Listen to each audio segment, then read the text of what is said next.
The Count invited the maid to the royal ball, but served her the same wine that had killed his wife.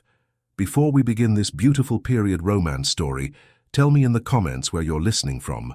I love knowing where you're joining me from. Snow had begun to fall again, thick and soundless, whitening the courtyards of the Reinhardt estate. The morning bell had barely finished echoing when Elena was called to the east wing. She wiped her hands on her apron, startled. No servant was ever summoned there. The east wing belonged to the Count himself, a place wrapped in silence since the Countess's passing. She walked through the long corridor, past portraits whose eyes seemed to follow her steps. At the door of the study, she hesitated. The butler, old Mr. Kreutz, motioned for her to enter. His face was pale, as though he'd seen something he did not wish to believe. The Count stood by the tall window, facing the winter garden. His dark coat fell sharply against the light. He did not turn when she curtsied. "Elena," he said, his voice quiet yet heavy. "How long have you been in my service?" "Since I was a child, my lord. 14 years. He nodded once, as though confirming something to himself. 14 years of silence, he murmured. And loyalty. She waited, unsure if she was to answer. Her hands, still damp from polishing the silver, trembled slightly. He turned then, and for a moment, she saw the man spoken of in whispers. Adrian von Reinhardt, widower, nobleman, and recluse. His eyes were strikingly calm, though his face bore the faint marks of sleeplessness. He crossed the room, holding a sealed envelope between two fingers. The wax glowed crimson in the firelight, stamped with the von Reinhardt crest. "You will receive this, not as a servant," he said, "but as my guest." She stared, unable to speak. "My lord," he extended the envelope. "You are invited to the royal ball next fortnight. You will attend in my company." The words sounded unreal, like something whispered in a dream. Her heart pounded. "But I cannot, sir. I'm a maid. I serve those who attend." "That will change for one night." His tone left no space for refusal. "You will be presented as a guest of the house. That is my wish." Eleanor's voice barely rose. "But why me?" Adrian's gaze drifted to the window again. "Because you have never asked anything of me." The fire cracked softly in the hearth. She could hear her own breath. "My lord, people will speak. They already do." "Let them," he said. "I have lived too long with silence. A night of scandal cannot wound me further." His words chilled her. Yet there was no mockery in his tone, only weariness, and something that might have been sorrow. He dismissed her with a nod, as though the matter were concluded. The butler opened the door silently. Outside, the maids were waiting.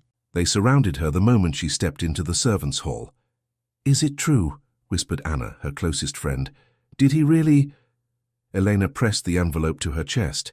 "He invited me to the ball." Gasps broke out. Someone laughed nervously. "You'll be the death of him too," muttered a voice from the corner. "Enough," said Frau Weiss, the housekeeper, though even she looked uneasy. "Go back to your duties, all of you." The room dispersed, but the whispers lingered like a shadow. Frau Weiss drew Elena aside. "Child, listen to me," she said softly. "You've always been good. But this is not kindness. It's madness. The Count has not been the same since her death." Elena looked down. He didn't seem mad, only sad. "Sad men are the most dangerous," the housekeeper said, her voice trembling despite her firmness. "They forget what they owe to the living." That evening the servants' quarters were restless. The footman passed rumors from one corridor to another, that the Count had chosen the maid to replace his dead wife, that he was haunted, that he meant to prove something to the court. Eleanor sat by the small window of her chamber, the invitation still unopened on her lap. She traced the seal with her finger. She could still hear the Count's voice, measured, distant, as though speaking from another world. Finally, she broke the seal. The parchment inside was heavy and fragrant with wax. Her name was written in a hand of perfect elegance, Miss Elena Hartmann, guest of Count Adrian von Reinhardt. The letters shimmered faintly in the candlelight, each stroke deliberate, unmistakable. A line of script below caught her breath. "Attendance confirmed by His Majesty's court." "How can it already be confirmed?" she whispered. Anna, who shared the room, looked up from mending her apron. "What did you say?" "Nothing." She folded the paper quickly. "Just nothing." But she did not sleep. The candle burned down to its wick while she lay awake, staring at the ceiling. Every word from the morning replayed in her mind. You will attend in my company. Near midnight, a light knock came at the door. She rose, startled. When she opened it, Thomas, the stable boy, stood there, cap in hand. His eyes were anxious. I heard what happened, he said. They say you're going to the ball. I don't wish to, she whispered. I'll find a way to refuse.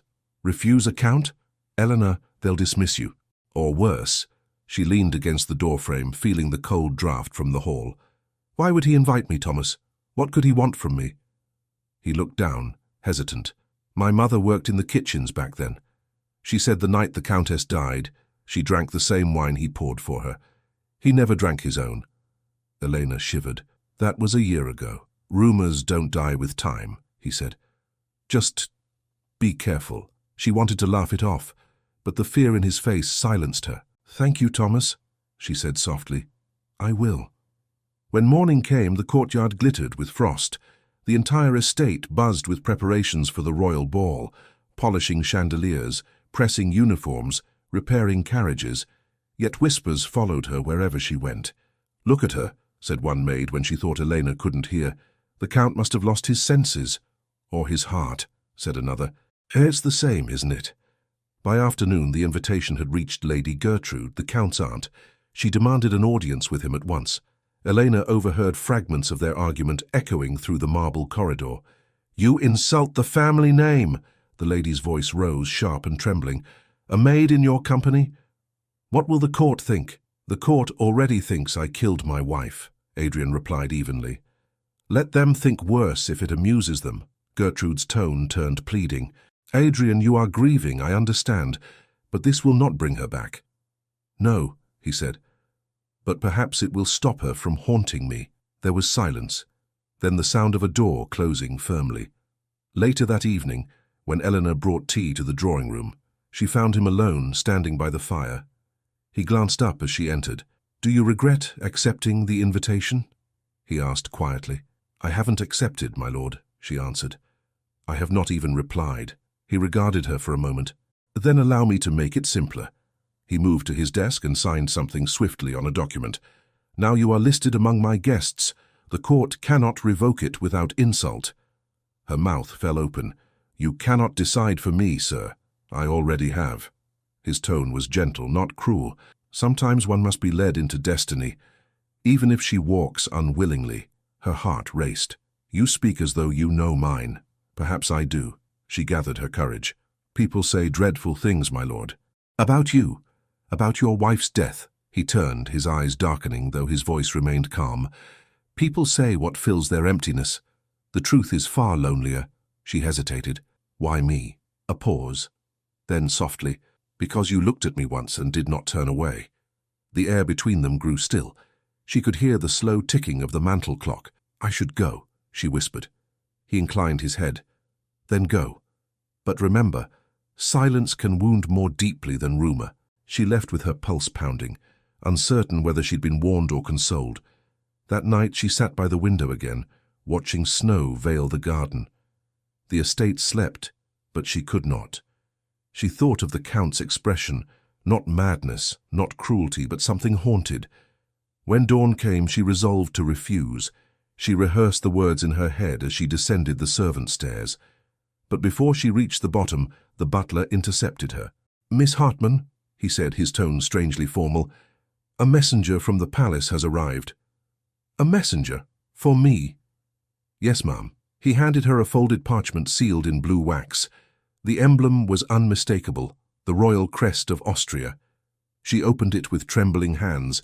It was a list of confirmed guests for the upcoming ball. Her name appeared in the center, written with deliberate clarity.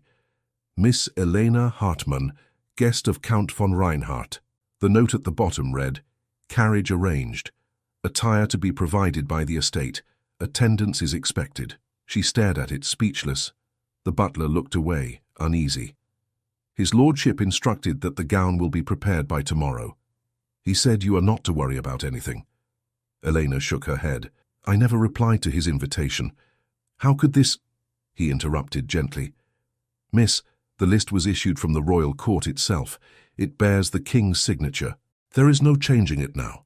Her throat tightened. So I am to go, whether I wish it or not. It seems destiny has made your choice, he said.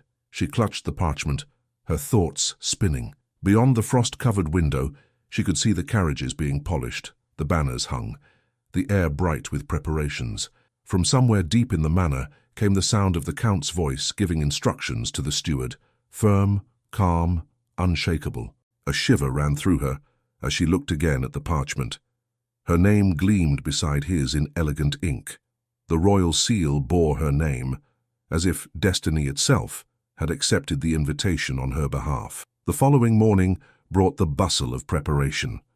The manor seemed to awaken from its long sleep, alive with voices, footsteps, and the sharp scent of polish. Elena tried to keep her mind on her duties, but every corridor she entered fell silent at her approach. Eyes followed her as though she carried a secret too heavy for her small hands. Before noon, Frau Weiss appeared at her door, holding a folded note. "From the Count," she said, her lips pressed thin. "Read it, child, and tell me he has not lost all sense." Elena broke the seal. The handwriting was the same deliberate elegance as before. Wear this, for it belonged to a woman who once believed in kindness. Beneath the line was a short signature, A. von Reinhardt. Frau Weiss watched her expression. "What does it say?" "Only that a gown will be sent to my chamber," Elena murmured. "A gown?" "From the Count's late wife, no doubt." The housekeeper crossed herself. "It is not right, Elena. Clothes carry memory, and hers was a heavy one." Elena smiled faintly, though her chest felt tight. "Perhaps it is only a gesture. Nothing more." The housekeeper looked unconvinced. "Gestures from grieving men are dangerous things. You'll remember my words." That afternoon, 2 maids arrived carrying a long, wrapped bundle. They laid it carefully across Elena's bed and left without speaking. She unwrapped the linen slowly.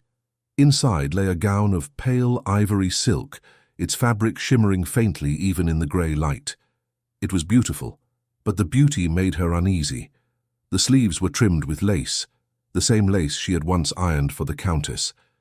As she lifted the hem, her breath caught.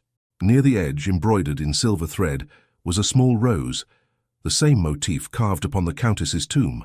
Her hands trembled. A knock startled her. It was Thomas, peering through the half-open door. "May I come in?" She nodded, stepping aside. He looked at the gown and frowned. "So it's true. He's dressing you in her ghost's clothes. Thomas, please. You think this is kindness? He's gone mad with grief." She folded the gown carefully. "It's only for one night." "One night was all it took for his wife to die," he said quietly. "My mother saw it. She said the Count poured the wine himself, red as blood, she said. And he didn't drink a drop." Eleanor turned toward him. "You believe he poisoned her?" He lowered his eyes. "I don't know what to believe, but I know you shouldn't trust him." She tried to speak lightly. "Perhaps you're jealous." He met her gaze, and the jest fell away.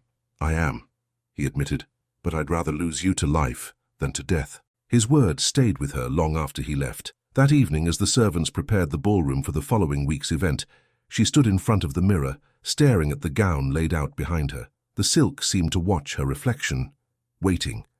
When she finally wore it, the fabric was cool against her skin, almost alive. Frau Weiss tied the ribbons in silence.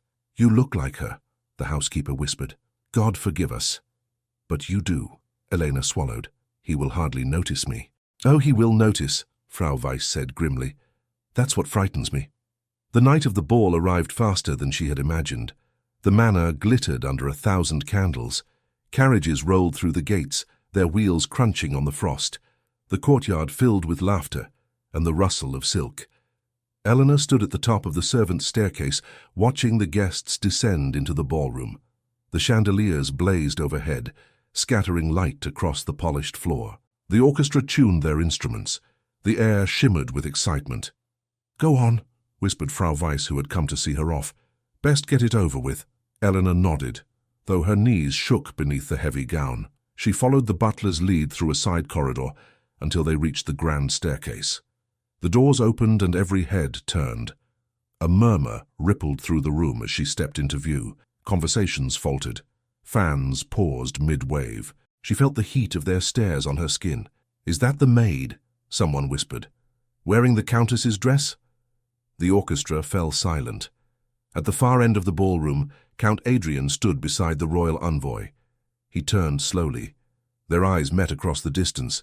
His expression was unreadable, neither surprise nor approval, only a quiet certainty, as if this moment had long been foreseen. He moved toward the staircase, each step measured, the crowd parting before him. When he reached her, he bowed. "You came," he said softly. "I was told it was expected. Then we are both prisoners of expectation." His smile flickered for an instant. "May I have the honor of the first waltz?" She hesitated. "My lord, I am no dancer." "Then let us both stumble together," he said, extending his hand. Her fingers barely touched his, but the contact sent a strange warmth through her. The music began again, soft at first, then swelling into rhythm. The Count guided her across the floor, his movements graceful despite her uncertainty. Around them, whispers bloomed like flowers. Scandalous. Madness. "She looks terrified. She looks like his wife." Elena tried to keep her eyes lowered, but the Count's voice drew her attention upward. "Do you remember her laughter?" he asked. "My lord." "My wife. You served at her table often. Do you remember her laughter?" "Yes," she said quietly. "It was gentle." His hand tightened around hers. "Gentle," he repeated, "and short-lived." They turned. The chandeliers reflected in the floor beneath them. "Do they still speak of her in the servants' hall?" "Sometimes," Elena said. "They say she was kind and lonely." He gave a faint, bitter laugh. "Then they are kinder than the court." The music rose. His breath was close to her ear. "Tonight, Miss Hartmann, we shall silence the ghosts." The words chilled her, though his tone was calm. "I do not understand," she whispered. "For you will," he said, and his hand slid from her waist as the waltz ended. Applause followed, hesitant and uncertain. The royal envoy smiled stiffly, unwilling to break decorum. Adrian led her to a small table set with crystal goblets. "You must be thirsty," he said, signaling a servant. 2 glasses of deep red wine were brought forth, gleaming like garnet beneath the light. He took one, then offered her the other. Eleanor hesitated. He raised his glass slightly. "To memory." She stared at the liquid, its scent rich and familiar. "This wine," she said slowly. "What vintage is it?" "The same we served a year ago," he replied. "My wife's favorite." Her throat tightened. "I cannot, my lord." "Why not?" His gaze was unreadable, though not unkind. "Do you fear me?" The words came before she could stop them. "Should I?" Something passed through his expression. A flicker of pain. "If you must fear anything," he said, "fear what silence hides." Before she could answer, Lady Gertrude appeared at his side, her fan trembling in her gloved hand. "Adrian," she hissed, "must you repeat the past before all these people?" The Count's jaw hardened. "Return to your seat, Aunt. This is not your concern." "It is the family's concern," she cried in a sharp whisper. "Have you no shame left?" The crowd turned, uneasy. The orchestra faltered. For a heartbeat, even the candles seemed to waver. Adrian's voice dropped to a low command. "Enough. Not here." Lady Gertrude paled, glancing around as if realizing how many eyes were on her. She turned sharply and withdrew toward the far side of the room. The musicians resumed their playing, but the laughter did not return. Elena stood with the untouched goblet in her hand. Her heart pounded. "I should return to the servants' hall," she whispered. The Count's lips curved faintly. "You have risen far above it tonight. Do not fall so soon." "I am no lady, my lord." "No," he said softly, "and that is precisely why you are worth noticing." Her hand trembled, the wine rippled in the glass. "If this is mockery, it is not." His eyes caught hers, dark and steady. "Drink if you wish, or refuse. The choice is yours." She set the goblet down. "I refuse." A faint smile touched his lips. "Wise." He turned away, his voice carrying only to her. "Some truths are best delayed." The music swelled again, covering his retreat. Elena stood motionless, staring at the untouched wine. The scent lingered, sweet and heavy, curling through her thoughts like smoke. She turned to leave when a figure brushed past her, someone wearing a black mask and dark cloak. The stranger's gloved hand slipped something into her palm so discreetly she almost missed it. Startled, she looked down. A folded piece of paper rested in her hand. She moved toward the gallery, away from the crowd, and opened it beneath the dim light of a candelabra. 4 words were scrawled across the page in hurried ink. "The Count knows everything." The glass trembled in her hand, and the scent of the wine was achingly familiar. Eleanor stood in the shadow of the gallery, the folded note still trembling between her fingers. The words seemed to burn against her skin. "The Count knows everything." She looked over the balcony to the ballroom below. The dancers spun in a blur of satin and candlelight, unaware that the air had shifted, that something dark whispered between the walls. Her first thought was to flee, to find Thomas or Frau Weiss, or anyone who could help her make sense of this. But a soft voice interrupted her panic. "You look pale, Miss Hartmann." It was the Count. He had appeared without sound, as if he'd stepped out of the darkness itself. His expression was calm, though his eyes betrayed something restless beneath the surface. I needed air," she said quickly, closing her hand around the note. He studied her for a long moment. "Air can be scarce in a room full of masks," he said. "Come, walk with me. The balcony is quieter." She followed him, her steps hesitant. The glass doors opened to a rush of cold night air. The gardens below shimmered with frost. From here, the laughter of the guests sounded distant, unreal. Adrian leaned against the railing, his breath visible in the chill. "Do you enjoy the ball?" "It is more beautiful than I imagined," she said softly. "And more frightening." "Frightening?" He glanced at her. "Why?" "Because nothing here feels true. Everyone smiles, yet they whisper." He gave a faint smile. "Whispers are the only language the court understands." She turned to face him. "And what do they whisper about you, my lord?" He hesitated, then said, "That I am a murderer." Her heart stopped for an instant. "Do you deny it?" He met her gaze. "Would you believe me if I did?" She tried to speak, but her voice failed. He looked out over the gardens again. "The night my wife died, I stood where you are now. The same wind, the same silence. She was playing the piano downstairs, and then nothing. When I found her, the glass lay beside her hand, the same wine we drank tonight." Eleanor's voice came out in a whisper. "Then why serve it again?" He exhaled slowly. "Because sometimes the only way to end a ghost's power is to call it by name. I wanted to face what I buried." She stepped closer, her fear mingling with something else. Pity, perhaps, or understanding. "And you invited me to share that?" He looked at her then, his eyes shadowed. "I invited you because you remind me of the night before she died, of innocence before guilt, of a truth that asks nothing." Before she could answer, the music inside grew louder. The ballroom doors opened, spilling light and voices onto the balcony. Lady Gertrude approached, her expression sharp as glass. "Adrian," she said in a low voice, "you are causing a spectacle. Half the court is already whispering that you intend to replace your wife with her." She cast a scornful glance at Elena. "Have you lost all sense of dignity?" The Count's expression did not change. "Leave us, Aunt." "I will not. You drag this family's name through the mud." He turned slowly to face her. "The name was buried with her.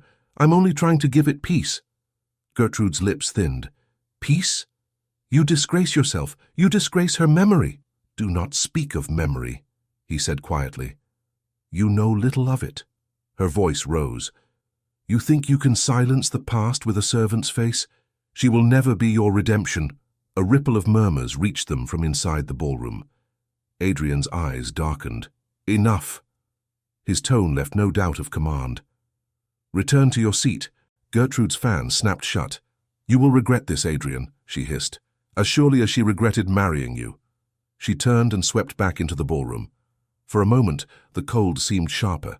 Eleanor's hands were clasped tightly together. "She hates me," she murmured.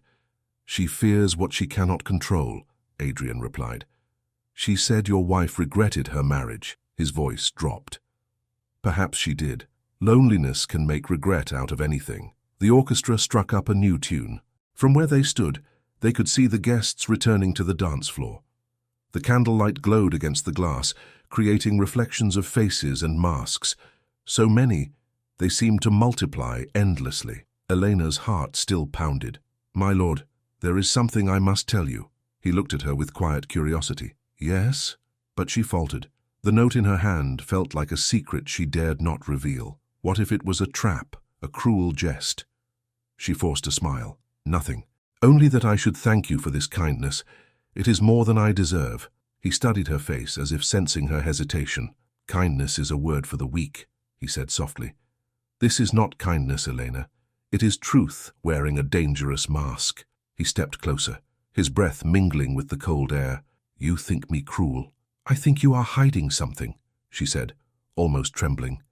Then perhaps you are the only one who sees clearly tonight. The orchestra reached a crescendo. Laughter drifted up again. The spell between them broke. Adrian turned back toward the hall. Come. The guests will grow suspicious if we linger too long. She followed him inside, still holding the note hidden within her palm. The ballroom looked brighter than before, almost blinding after the darkness of the balcony. As they crossed the floor, people stepped aside, bowing slightly yet staring. Adrian paused near the musicians, exchanging brief words with the conductor. The music shifted to a slower rhythm. A farewell waltz, he said quietly. Dance with me once more, Miss Hartman. Her throat was dry. I think I have already caused enough scandal for one night. Scandal is only truth spoken too loudly, he replied, taking her hand before she could protest. The dance began. His movements were slower now, more deliberate. The crowd had grown silent again, captivated by the sight of them. Why are you doing this? She asked under her breath. Because they need to see I am still alive, he said, and because I need to remember that you are. His words unsettled her more than comforted. You speak as if I belong to your past. Perhaps you do. She looked up at him. And if I remind you of something you cannot bear, then perhaps I must bear it anyway. When the final chord sounded, the Count released her hand slowly. The guests applauded, though the sound was muted, uncertain. Adrian bowed slightly. You dance better than you believe, and you lead better than you admit, she answered, trying to steady her voice. He smiled faintly and turned away to greet a passing nobleman. In that moment, she slipped toward the edge of the ballroom, needing distance, needing breath. She moved behind the rows of tall windows where the noise softened. Opening her hand, she read the note again. The Count knows everything. Her pulse quickened. What did he know? That she had once seen the Countess collapse? That she had overheard the argument between husband and wife the night before her death? She had never told anyone about that. The memory was buried deep, almost forgotten. Until now. Elena. She spun around. The masked messenger stood there, half hidden by a marble column. The black mask concealed his face, but his voice was rough, urgent. Do not trust him. Her voice shook. Who are you? Someone who saw what happened that night. She stepped closer. Then tell me. He glanced toward the ballroom. Not here. Meet me near the music room before midnight. Bring no one. Before she could answer, he vanished into the crowd, lost among the dancers and laughter. Elena stood frozen, the sound of the orchestra swelling again around her. When she turned back toward the Count, he was watching her from across the room, his gaze steady and unreadable. The rest of the evening passed in a blur. Nobles came and went, conversations rose and fell, yet she felt outside of it all. When she tried to excuse herself, Adrian stopped her gently. Leaving so soon? I am unwell, she said truthfully. He regarded her quietly. Then rest a while, the winter garden is empty. She curtsied, barely able to meet his eyes, and slipped away. The corridor beyond the ballroom was dim, lit only by a few scattered candles. The sound of music faded behind her. Her footsteps echoed softly against the marble floor. She reached the small door that led to the western wing, the path to the music room. The note and the stranger's warning pulsed in her mind. The handle was cold beneath her fingers. She hesitated, listening. No sound came from within. Slowly she pushed the door open and stepped inside. The faint scent of dust and wood greeted her. Moonlight filtered through tall windows, illuminating a grand piano covered with a thin layer of dust. Upon the stand lay a sheet of music, unfinished, the ink fading. She approached it, drawn by a strange recognition. The melody. She knew it. It was the tune the Countess had played the night she died. Her heart pounded. She reached out to trace the final notes and froze when a voice spoke behind her. I thought you might come. Adrian stood in the doorway, his face half in shadow. My lord, she breathed. I thought this room was locked. Some doors unlock themselves when memory demands it. He walked toward the piano, touching the keys lightly. She used to play every evening. This was her last song. Eleanor's voice trembled. She never finished it. No, he said quietly. And neither did I. He sat at the piano bench, playing a few hesitant notes. The melody wavered, unfinished, just as it had that night. She was ill, he said suddenly, but no one could tell me what ailed her. The physicians called it melancholy. The court called it guilt. I called it silence.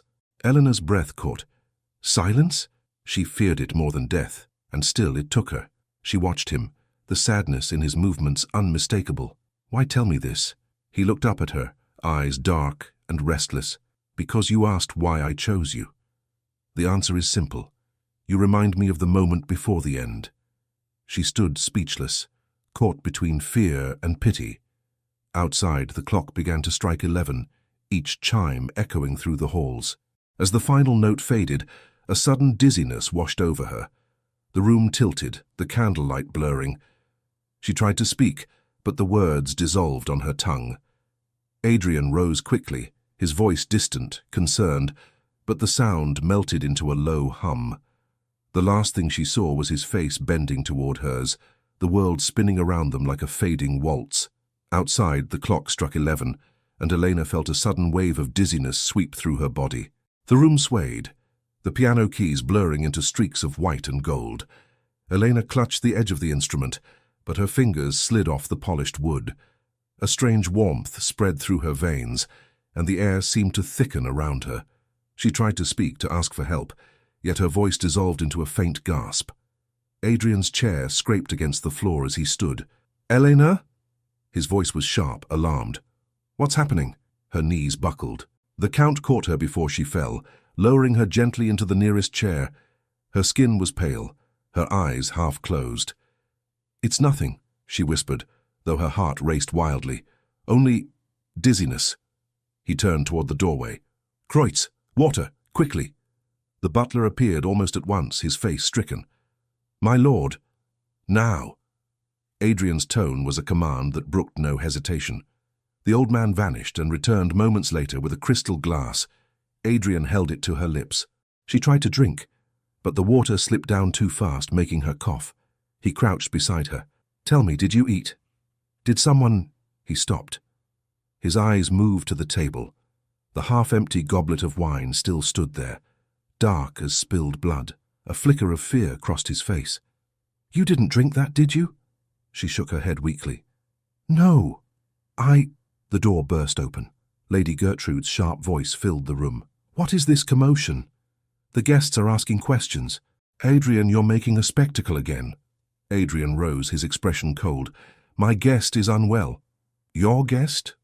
Gertrude's eyes darted to the pale figure in the chair. "The maid, you mean?"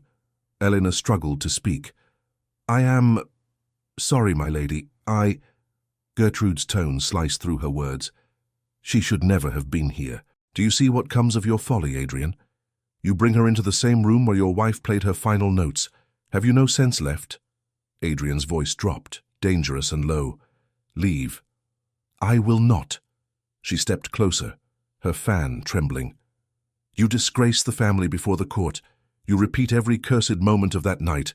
The same gown, the same wine, the same—" "Enough!" His hand came down on the piano, a sharp chord ringing through the room. The sound silenced her. The candles flickered violently, as if the house itself flinched. Gertrude's eyes widened, then narrowed. "You've lost your mind," she whispered. "She'll die, just as the other did, and the world will know whose hand guided the glass." Her words made the air colder. Adrian's face was pale now, yet his voice steadied.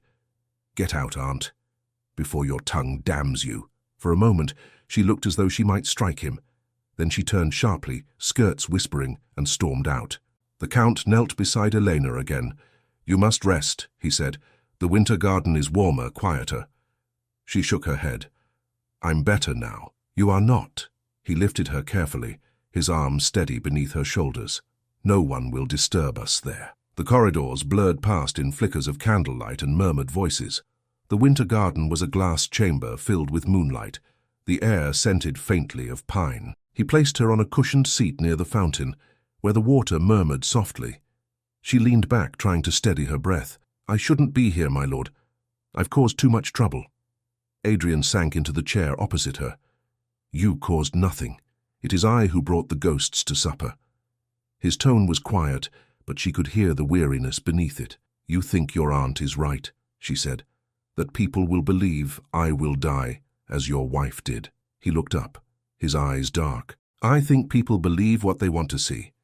A tale told too often becomes its own truth." The fountain's trickle filled the silence. "Why invite me then?" she asked. "Why bring me into a story that has already ended so sadly?" He hesitated before answering.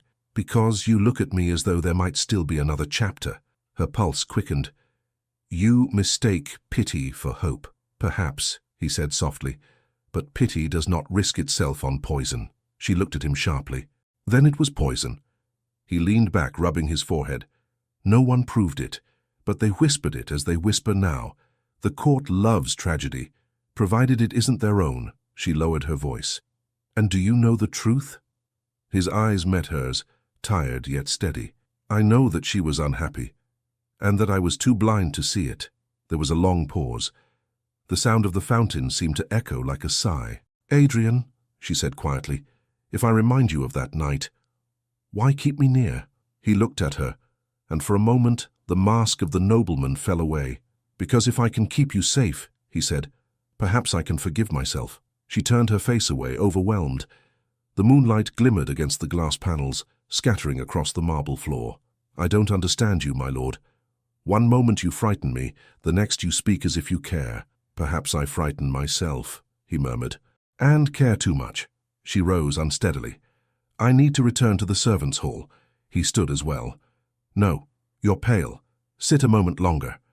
The gentle authority in his voice stopped her. She obeyed, though her heart thudded. "Do you hear it?" she asked suddenly. "Hear what?" The music stopped. He frowned. The faint waltz that had floated from the ballroom moments ago was gone. In its place came a distant silence, heavy and wrong. Then, a scream. It tore through the manor like a blade, high and sharp, echoing against the marble halls. Adrian's head snapped toward the door. "Stay here," he ordered. Eleanor caught his arm. "No, please. What if—" He met her eyes. "Then we will face it together." They hurried down the corridor, the sound of hurried footsteps approaching from the other end. Guests were spilling out of the ballroom, pale and murmuring. "Something happened. Lady Gertrude, she's fainted. No, she's screaming." They reached the grand hall. Lady Gertrude stood in the center, her hands shaking, pointing toward the far wall. "The mirror," she whispered hoarsely. "Look at the mirror." The great gilded glass above the staircase was shattered, its surface spider-webbed with cracks. On the floor beneath it, among the shards, red letters glistened, drawn not with paint, but with wine. The words were jagged, uneven. "The truth sleeps in the cellar." Gasps filled the room. Someone crossed themselves. Others began whispering that it was an omen, that the Countess's spirit had returned. Adrian strode forward, his expression composed, though his hands clenched. "Everyone remain calm," he said. "No one is to leave the house." The murmurs grew louder. "He's repeating the madness." "This is the second time." Gertrude's eyes blazed. "You see, even the walls accuse you." "Be silent," Adrian snapped. But Elena saw something else in his face, fear, not anger. He turned toward her. "Come with me," he said in a low voice. "We must see the cellar." "The cellar," she whispered. "Why?" "Because that's where truth tends to hide." He motioned for the butler to guard the ballroom doors and led her down the side staircase, away from the murmuring crowd. The corridor grew colder as they descended. Candles flickered in their holders. "Who could have done it?" Eleanor asked, her voice shaking. "Someone who wants to remind me of guilt," he said, "or someone who wants to share it." The air grew damp. They reached the heavy wooden door of the wine cellar. Adrian took a lantern from the wall and pushed the door open. The smell of oak and earth met them. Rows of barrels lined the walls. Near the far corner, something glinted. Adrian approached, his boots echoing softly. An old chest sat against the stone wall, half hidden beneath a tattered cloth. The lock was broken. He lifted the lid. Inside were bundles of letters tied with faded ribbon. "What are they?" Elena asked. "My wife's hand," he said quietly, taking one. The paper was fragile, the ink pale. I kept them sealed since her death. He untied the ribbon and unfolded a letter. The handwriting wavered, uneven, as though written by a trembling hand. Forgive me, Adrian. The physician's tonic is not for illness, it is for escape. Elena felt the air leave her lungs.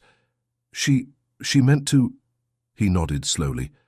She took her own life. He read the next lines aloud, voice barely above a whisper. I am sorry. I cannot bear the quiet, the gossip, the endless pity. I have brought shame upon your name. Let them think what they will. He lowered the page, his hand trembling. All this time I thought... He stopped, unable to finish. Elena's voice was gentle. Oh, you thought you killed her. He closed his eyes. And I let them believe it. The silence stretched between them. The lantern light flickered across the damp stone. You must show this to them, she said. They will know the truth now. He shook his head. They will say I forged it. They always do. Before she could argue, a faint sound echoed from above. A door closing, followed by the click of a lock. Adrian looked up sharply. Elena, he said quietly, someone just sealed the passage. She ran to the steps and tried the handle. It would not move. We're locked in. He lifted the lantern, scanning the walls.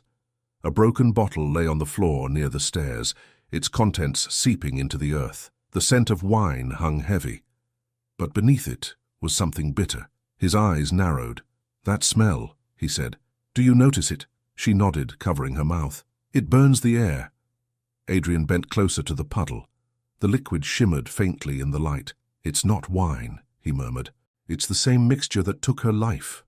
Eleanor stepped back, her heartbeat quickening. Then whoever wrote on the mirror wants history to repeat itself, he finished grimly. The lantern flame flickered as the fumes rose thicker. He reached for her hand. We must find another way out, quickly. But the shadows seemed to move closer, the air tightening around them. The faint trickle of liquid continued somewhere in the dark, drop after drop, falling like the measured ticking of an unseen clock. Trapped in the cellar, they heard liquid dripping, and the faint scent of poisoned wine filling the air. The air in the cellar grew heavier, tinged with that bitter scent that stung the back of the throat. The lantern flickered, struggling against the gloom. Eleanor pressed her sleeve over her mouth. It's poison, isn't it? Adrian didn't answer at once.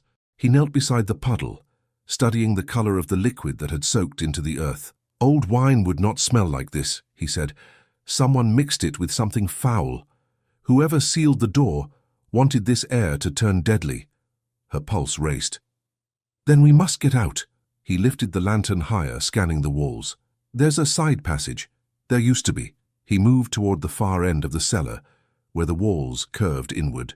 Help me look. Eleanor followed, her steps echoing softly. She felt dizzy again, though not from poison. Fear seemed to crowd out her breath. Why would anyone do this? Why now? Adrian ran his hand along the stone. Because I refuse to stay silent. Whoever haunts this house lives by silence. Her fingers brushed something, a faint crack in the wall. Here, she whispered. He joined her, pressing against the stone. The seam shifted slightly. He pushed harder, and a section of the wall gave way with a groan, revealing a narrow corridor behind it. Go, he said. What about the lantern? It will burn the fumes. Leave it. He took her hand, and together they stepped into the darkness. The door behind them swung shut, sealing off the smell of wine and death. The passage was narrow and cold, their footsteps muffled. The only light came from a faint glow ahead, moonlight seeping through an opening. They emerged into the courtyard beside the old chapel. The night air struck them like water, sharp and clean. Elena drew a deep breath, coughing out the cellar's poison. Adrian looked back toward the manor. Someone planned this carefully. They wanted the guests above to think another tragedy had struck, and to find me beside you when it happened. She steadied herself against the chapel wall. Then whoever it was must still be inside, perhaps even watching. He nodded grimly. Gertrude. Eleanor hesitated. You believe your aunt would do such a thing? I believe she would do anything to protect the family's name, even if she must soil it with her own hands. The chapel bell tolled softly, as if stirred by the wind. Its hollow sound rolled through the night.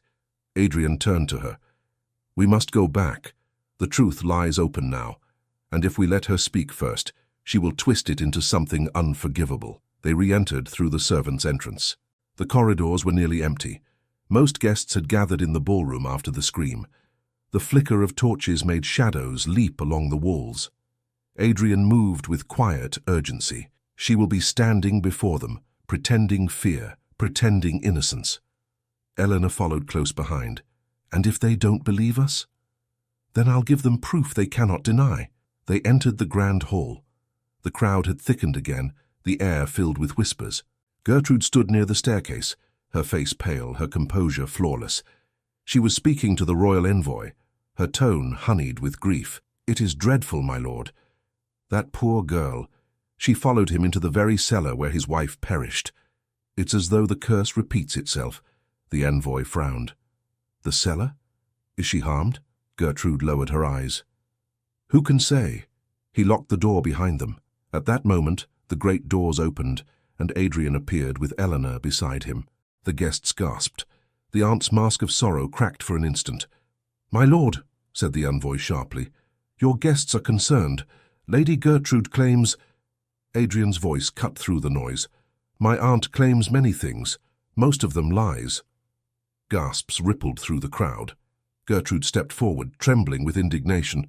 "How dare you speak so before the court? How dare you imprison me and my guest in the cellar?" His voice was steady, but his eyes blazed. "So you arranged every detail, didn't you? The mirror, the message, even the poison." Her hand flew to her chest. "You accuse me of murder?" "I accuse you of fear," he said, "of choosing your reputation over truth." The envoy looked from one to the other, uncertain. "What proof have you, Count?" Adrian reached into his coat and drew out a folded letter, stained from the cellar's damp. "This was written by my wife. It was kept locked away where only my aunt had the key." Gertrude's voice trembled. "You dare to bring her letters before strangers?" "Yes," he said coldly, "because she was never allowed to speak while she lived." He opened the paper and read aloud, his voice echoing through the hall. "Forgive me, Adrian. The physician's tonic is not for illness. It is for escape. I cannot bear the pity, the silence. Let them think what they will." The crowd stilled.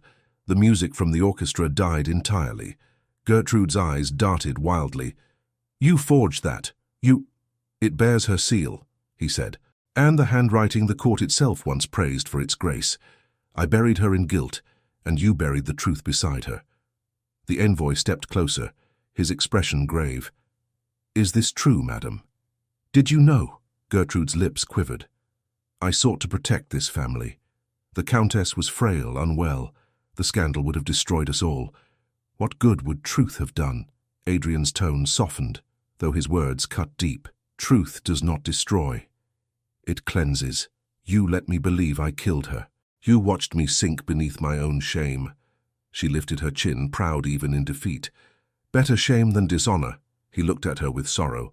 "You have never known the difference." Eleanor stepped forward, her hands clasped before her. "My lady," she said quietly, "the Count has suffered enough. Let it end." Gertrude's gaze snapped to her. "You. Everything began when you came into this house. You stirred ghosts best left buried." "I did nothing but serve," Elena replied. "If the dead rise tonight, it is because they demand peace." The older woman's face twisted. "You think you can speak of peace while wearing her gown?" Eleanor's voice did not waver. She gave it freely. For a long moment, no one moved. The crowd watched, torn between scandal and awe. Then the envoy spoke. "Lady Gertrude, you will remain confined to your chambers until His Majesty's Council reviews these accusations." "Count von Reinhardt, I advise calm." Adrian inclined his head, his fury giving way to exhaustion. "There will be no more deaths under this roof," he said. "Tonight, the truth lives." Gertrude's fan slipped from her hand. It clattered against the floor. "You think this is over?" she whispered. "You think ghosts sleep once spoken of?" He turned away, unwilling to answer. The orchestra began to play again, softly, as if to drown the tension. Guests began to murmur and move, some pretending cheer, others fleeing the discomfort of exposed secrets. Eleanor touched Adrian's arm. "You should rest," she said. "You're trembling." "I'm not certain whether from rage or relief," he admitted. "Come. The air here is suffocating." They walked together into the adjoining corridor. The noise of the ballroom faded behind them, replaced by the hush of empty halls. Elena looked at him. "You believed she was guilty all this time, yet you invited me. Why?" He stopped beside a tall window, the moonlight catching the sharp line of his face. "Because I needed someone untainted to look at me, to see whether there was anything left worth forgiving." "There is," she said softly. He turned toward her. "Then I owe you more than I can ever repay." Before she could reply, footsteps echoed at the end of the corridor. A servant appeared, breathless. "My lord, the guests demand to see the letter again. They say it must be verified." Adrian sighed. "Let them verify what they wish. Truth does not fade beneath scrutiny." The servant bowed and left. Elena hesitated. "They will speak of us now. You know that." "I no longer fear their words," he said. "Only the silence that follows them." She smiled faintly. "Then perhaps the silence can finally mean peace." They reached the grand staircase once more. The lights burned low, and the hall was nearly empty now. Adrian paused halfway down, glancing toward the shattered mirror. Its surface reflected nothing but the flicker of candles. "Strange," he murmured. "When I was a boy, my aunt told me mirrors remember what they see. Perhaps this one remembers too much." Elena looked at the broken glass. "Then let it remember truth instead of fear." He smiled, tired but genuine. "You speak as though you've known both." "I have," she said. "But tonight I saw what comes after." He offered his arm. "Then come. The guests will want to see the lady who defied a curse." "The maid, you mean?" "Tonight I mean the only soul in this house who did not lie." They stepped forward together, the last notes of the waltz echoing faintly from the ballroom. The crowd parted once more as they entered. The eyes that had once judged now looked uncertain, even reverent. Adrian turned to them, holding the letter high. "This house will no longer speak in whispers," he said. "My wife's memory is her own, and her peace shall be ours." The guests bowed their heads. Elena stood beside him, feeling the weight of the night lift, though not entirely. There were still secrets buried under the stone floors, but the truth had broken through enough to let them breathe. Then, from the far end of the hall, a door creaked open. A servant stumbled in, pale as parchment. "My lord," he gasped. "There's more, down in the cellar, something burning." Gasps rose again. Adrian's face went still. He turned to Elena, his voice low and urgent. "Stay here." "No," she said, gripping his hand. "We face it together." He hesitated only a moment, then nodded. They hurried toward the cellar door, where the faint smell of smoke was already curling upward through the cracks. Gasps followed them as the crowd parted, the waltz cutting off mid-note, the air tense once more. Gasps rippled through the crowd as he declared, "It was not I who killed her. It was silence itself." The cellar door stood ajar, the smell of smoke drifting upward in thin grey threads. Adrian descended first, lantern in hand, the light swaying across the stone steps. Elena followed close behind, her skirts brushing against the cold wall. Each step seemed to echo louder than the last. "Stay behind me," he said quietly. "I'm not afraid," she whispered, though her hands trembled. When they reached the bottom, the lantern's glow revealed a cluster of barrels near the far wall. One was smouldering. Someone had tried to burn the evidence. Adrian rushed forward, grabbing a nearby cloth and smothering the small fire. The air filled with a bitter stench, sharp as vinegar. Eleanor coughed. "Why would anyone burn the cellar?" "To erase the trail," he said. "The letters, the wine, everything that could prove the truth." She looked around. But who would risk setting fire to the manor? He turned toward the staircase. Someone desperate enough to destroy themselves to save their lies. Footsteps echoed above them, followed by hurried voices. A guard appeared at the top of the stairs. "My lord, the royal envoy demands that everyone remain in the ballroom. He fears for your safety." Adrian called back. "Tell him I'll return shortly." He glanced at Elena. "We have to find who came here after we left. The door was locked again when we returned upstairs." "Then they must have had a key," she said. He nodded grimly. "And only a few people do." Elena's eyes widened. "Frau Weiss?" He shook his head. "No, she would never harm you. My aunt, perhaps, but she would not act so rashly. There's someone else in this house." He lifted the lantern higher. A faint trail of footprints showed on the dusty floor, leading away from the barrels toward the old servants' corridor. "Come," he said. They followed the prints through the narrow passage.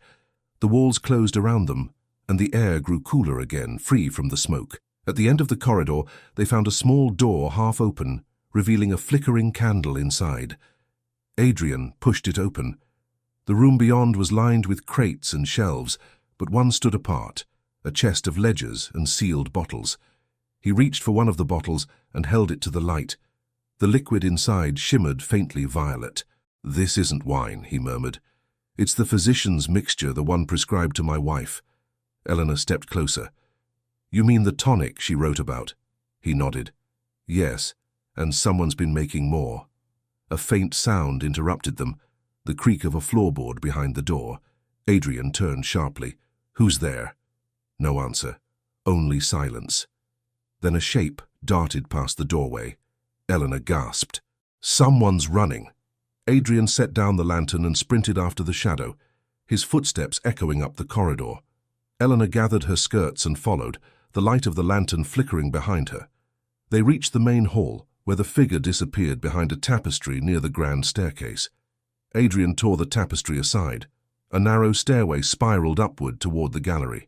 "This leads to the servants' quarters," he said. "Go back to the ballroom." "I said I'm not afraid," she replied, climbing after him. At the top of the stair they emerged into a dim hallway. The runner's footsteps were faint but still audible, leading toward the northern wing. Adrian quickened his pace. The corridor opened into a small antechamber, where the moonlight spilled through the windows. A woman stood there, breathing hard, her back to them. "Frau Weiss?" Elena called softly. The housekeeper turned, her face pale and streaked with tears. "My lord," she whispered. "I tried to stop her." "Stop whom?" Adrian demanded. "Your aunt," the woman said. "She went to the cellar after you left. She carried a candle and a bottle. I followed her, but when she saw me, she dropped it and ran. I tried to put out the fire, but it spread too quickly." Adrian's voice tightened. "Where is she now?" "She went toward the chapel," the housekeeper said. "She was muttering, something about silence and punishment." Eleanor's blood ran cold. "The chapel?" Adrian turned to her. "She means to finish what she began. Come." They hurried down the corridor, the echo of their steps chasing them. The chapel doors stood open, the candles inside flickering wildly. Gertrude was kneeling before the altar, her hands clasped, a small vial glinting in the light. "Aunt," Adrian said sharply, "put that down." She turned, her face lined with despair. "You think you've won? You think exposing me will cleanse your sins?" "There are no sins left to cleanse but yours," he said, her eyes filled with tears. "You don't understand. I did it for her, for the family. She begged me for help, and I gave it to her." Eleanor stepped forward cautiously. "You gave her the poison?" Gertrude's voice trembled. She was suffering. The court mocked her. The physicians called her unwell. She asked for peace, and I granted it. Adrian stared, speechless. "You killed her." "She asked me to," Gertrude said. "She wanted to die as a lady, not as gossip." Eleanor's heart pounded. "Then why let him take the blame?" Gertrude's face hardened. "Because he would not be still. He sought truth, when truth would ruin us all. I thought guilt might silence him, but he brings a servant into our shame, and you—" She glared at Eleanor, her voice rising. "You dared to wear her gown." Adrian moved closer. "Enough, Aunt. Give me the vial." She held it close to her chest. "No. If peace is to come, it must come for all of us." He took a cautious step forward. "Please." Her eyes flicked toward the vial, then back to him. "You were always kind, Adrian, too kind to live among wolves. I did what you could not." "By killing?" His tone was hollow. "By ending pain." For a moment the three stood in silence, the only sound the hiss of the candles. Then Gertrude's grip loosened. Adrian reached forward and caught the vial before it fell. He closed his hand around it and spoke quietly. "The curse ends here." Gertrude sank to her knees, sobbing. "Then let it end. I cannot face their eyes tomorrow." He turned to Elena. "Fetch the guard." But before she could move, Gertrude whispered something, soft, broken, and collapsed. Adrian caught her, but her head fell limp against his arm. The faint scent of bitter almonds hung in the air. Elena's voice broke. "She took it herself." He laid his aunt gently on the floor, his face pale. "The same poison," he murmured. "The same silence." Elena knelt beside him, pressing a hand to his shoulder. She made her choice. Let her rest. For a long time, neither spoke. The candles flickered, their light falling over the still form at the altar. Finally, Adrian rose. "The truth is whole now," he said, "but it has cost too much." They returned to the ballroom together. The music had stopped again, the guests murmuring as guards escorted servants away for questioning. The envoy approached. "My lord," Adrian said quietly, "Lady Gertrude will trouble the court no longer." The envoy studied his face and said no more. He signaled for the musicians to resume, perhaps hoping to restore calm. The waltz began again, subdued, uneasy. Eleanor stood beside Adrian, her hand brushing his sleeve. "You did what you had to," she said softly. He looked down at her, exhaustion etched into his features. "Did I? I cannot tell whether justice lives in truth or mercy." "Perhaps in both," she answered. He sighed, then turned toward the guests. "Go to your carriages," he said aloud. "The ball is over." The crowd began to disperse, their silks whispering against the marble. As the hall emptied, the chandeliers dimmed one by one. Only the two of them remained amid the fading light. Elena spoke first. She wanted to protect what she loved, even in the wrong way. Adrian nodded slowly. "I know. But love that destroys itself ceases to be love." The great clock struck midnight. The echoes rolled through the silent halls. He offered her his arm. "You should rest now." "I will," she said. "After I'm sure you will, too." They left the ballroom together, passing through the corridor lined with portraits. The faces of his ancestors stared down, some proud, some sorrowful, all silent witnesses to the night's revelations. At the foot of the staircase, Adrian stopped. "Eleanor," he said quietly, "there's something I must know. When you fainted earlier, what did you feel?" She hesitated. "Like falling through water, like being pulled backward into someone else's dream." He looked thoughtful.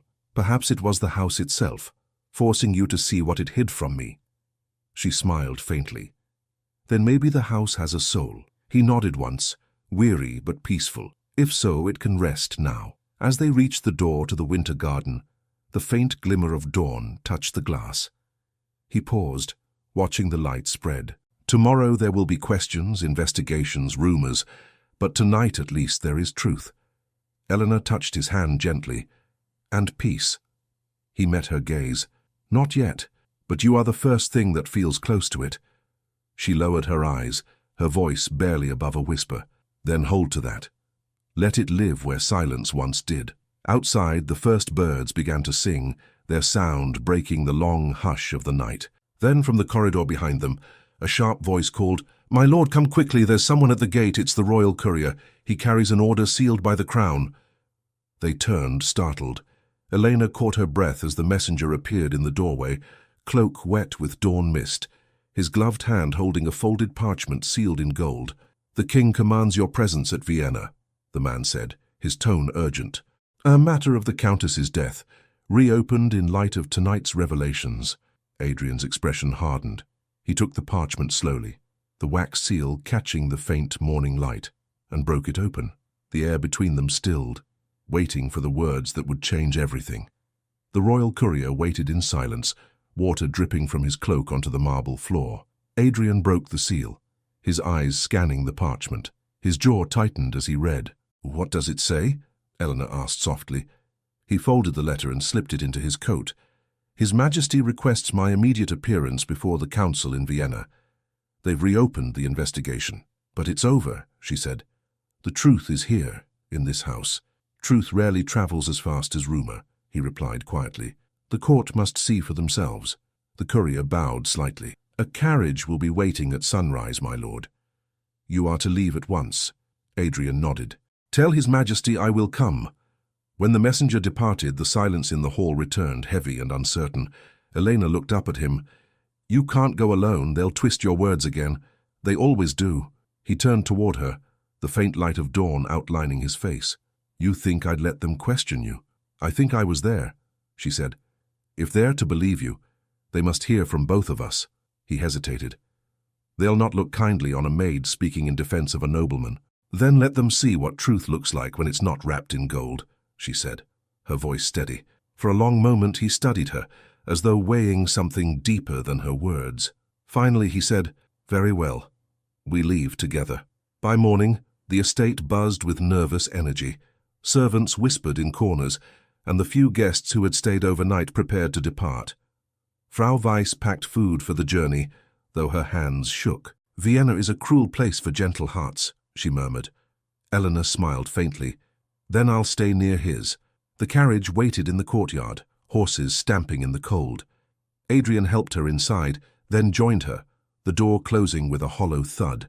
As they rode away, the manor shrank behind them, its windows pale in the mist. For a while, neither spoke. The road was rough, lined with bare trees and melting snow.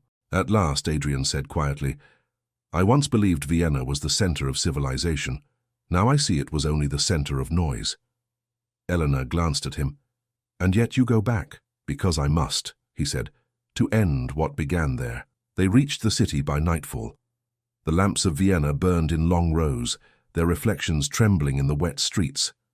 The carriage stopped before the grand facade of the Royal Council building. Guards saluted, opening the gates. Adrian stepped out, offering his hand to Elena. "Remember," he whispered, "speak only what you saw." "I remember everything," she said. Inside, the hall was vast and cold. High windows let in the faint glow of the moon. The councillors sat in a semicircle, their robes dark as ink. At the center, the royal envoy who had attended the ball now presided, his face unreadable. "Count von Reinhardt," he began, "you have been summoned regarding the death of your late wife, Countess Isolde von Reinhardt. In light of new testimony, the matter demands clarification." Adrian bowed. "I have brought that clarification with me." He handed over the folded letter, the one found in the cellar. The envoy examined the seal, then nodded for a clerk to read it aloud. The hall filled with the Countess's trembling words. When the final line was spoken, a murmur passed among the councillors. The envoy's gaze shifted to Elena. "And who is this young woman?" Adrian replied. "Elena Hartmann, a servant of my household. She witnessed events that confirm my account." The envoy gestured to her. "Speak, Miss Hartmann, tell us what you saw." Her voice trembled at first, but steadied as she spoke. She told them of the ball, of the cellar, of the aunt's confession and death. She described the Count's anguish, the letter, the fire, the mirror. When she finished, the room was silent. One of the older councillors leaned forward. "You claim Lady Gertrude admitted to aiding the Countess's death?" "Yes," Elena said. "She said the Countess asked for peace and she gave it to her." "And you have no doubt of the Count's innocence?" She met their eyes. "None." The envoy regarded her with a faint smile. A maid defending her master. Admirable loyalty. Adrian's tone was sharp. "Loyalty to truth, not to me." Another councillor, tall and thin, raised his hand. "Count von Reinhardt, your aunt is dead, and your wife's letter clears you of murder. Yet it raises another question. Why did you conceal it for so long?" "Because I did not know it existed," he said. "It was hidden from me.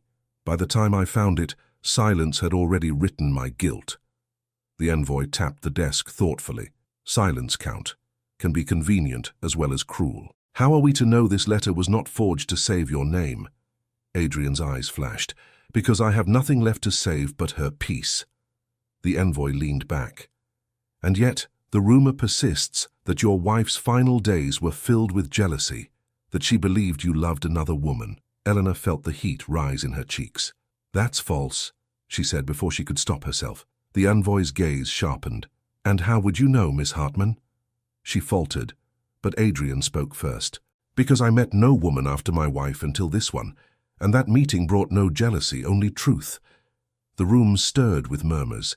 The envoy looked from one to the other, intrigued. "You speak of the maid with remarkable regard, Count." "I speak of her with gratitude," Adrian said. "She saved my life." The envoy exchanged a glance with the councillors, then rose. "The council will deliberate. You will remain in the city until a verdict is reached." Adrian bowed slightly. "As His Majesty commands." They were escorted to a small antechamber. Once the door closed, Elena let out the breath she'd been holding. "Do you think they'll believe us?" "They must," he said. "The letter is proof." But the envoy, he seemed unconvinced. He thrives on doubt, it gives him power. She sat on a wooden bench, her hands clasped. You faced them without fear. He smiled faintly. Because I was not alone. The door opened, and a guard entered. You are free to stay at the Habsburg Inn until the council's decision. His Majesty himself may wish to speak with you tomorrow. They left the palace under a pale moon. The streets were quiet now, the air sharp with winter. At the inn, a modest fire burned in the hearth. Adrian dismissed the attendant and turned to Elena. You should rest, he said. You've endured enough questions for a lifetime. I couldn't sleep, she admitted. Not until I know the truth will hold. He poured 2 glasses of water from a jug on the table and handed one to her. Then drink to that, he said. She smiled faintly. No more wine? Never again, he said. They sat in silence for a moment, the firelight flickering across the walls. Then Elena spoke quietly. When your wife wrote of silence, she meant more than the world's cruelty, didn't she? He nodded. She meant mine. I loved her, but I did not listen. She suffered while I hid behind pride. And now? Now I listen, he said, looking at her, to every word. The next morning, the city awoke under pale sunlight. A messenger arrived with a summons from the palace. Adrian read it aloud. His Majesty requests our presence at noon. The council has reached its conclusion. Elena's heart raced. Today? Today. When they entered the council chamber once more, the air was different, less hostile, but still heavy with formality. The envoy stood, holding a new document. Count von Reinhardt, Miss Hartmann, the council has reached its decision. Based on the recovered letter and testimonies, you are cleared of all accusation.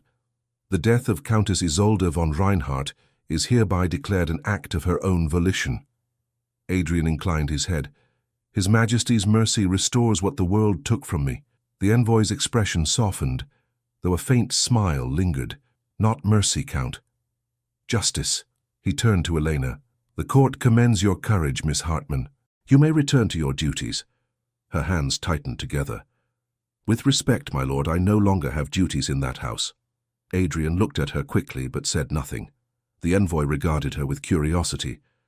Then what will you do? She hesitated, glancing at Adrian before answering. Perhaps begin again, without fear, without silence. The envoy nodded. A wise answer. When they left the chamber, the sun had broken fully through the clouds. Vienna glowed, as if cleansed by rain. They walked down the palace steps together, neither speaking. The carriages waited below. Elena stopped halfway. You're free now, she said softly. You can return home. Home? He looked toward the horizon. That house was a tomb. I have no wish to live among ghosts. She met his gaze. Then where will you go? He smiled faintly. Wherever truth still breathes. Before she could answer, another figure appeared at the foot of the steps, the same courier who had brought the summons. My lord, he called. His Majesty requests one more audience, alone. It concerns the inheritance of your late wife's estate. Adrian glanced at Elena. Wait for me here. I will, she said, though unease prickled at her heart. He followed the courier back into the palace. Minutes passed, then more. The sun climbed higher, the city bustling beyond the gates. Eleanor waited, watching the doors. When at last they opened, a man in black livery stepped out instead, a palace servant she did not recognize. He looked around until his eyes found her. Miss Hartmann? Yes. He handed her a sealed envelope. From the Count. She took it, her fingers trembling. Where is he? The man hesitated. Gone with the royal guard. His Majesty insisted on escorting him personally to the Hofburg. He said you would understand. She tore open the letter. It contained only a few words written in Adrian's hand. Do not wait. The truth still has enemies. Trust no one until I return. Her breath caught. Return, she whispered. From where? Before she could move, the bells of St. Stephen's began to ring, not in celebration but in alarm. The city below erupted in shouts as riders galloped through the square. Elena looked down the palace steps, the wind tugging at the letter in her hand. A messenger was shouting above the noise, his voice echoing through the streets. Treason! The Count von Reinhardt has been taken to the Hofburg for questioning, by order of the Crown. Elena stood frozen on the palace steps, the wind snapping her cloak around her legs as the word treason echoed through the square. The crowd rippled with confusion, faces turning, voices rising. She looked down at the letter still clutched in her hand. His warning, "Trust no one," burned in her mind like a brand. She ran toward the carriage, calling out to the driver, "Take me to the Hofburg, now." The man hesitated. "Miss, the guards—" "I'll pay whatever you ask," she said. "Just go." The carriage jolted forward. The streets of Vienna blurred past in chaos, soldiers shouting orders, townsfolk gathering at corners, news spreading faster than the horses could run.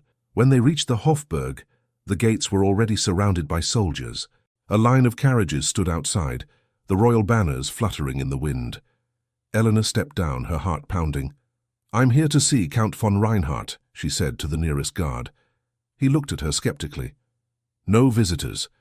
The Count is under royal inquiry." "He's no criminal," she protested. "There's been a mistake." The guard shook his head. "Orders from the Crown. No one enters without permission." She turned away, thinking quickly. The back entrance, the servants' passage she had seen once when the Count had attended court years before. She circled the outer wall until she found a narrow alley leading to a smaller door half hidden by ivy. She knocked softly, then harder.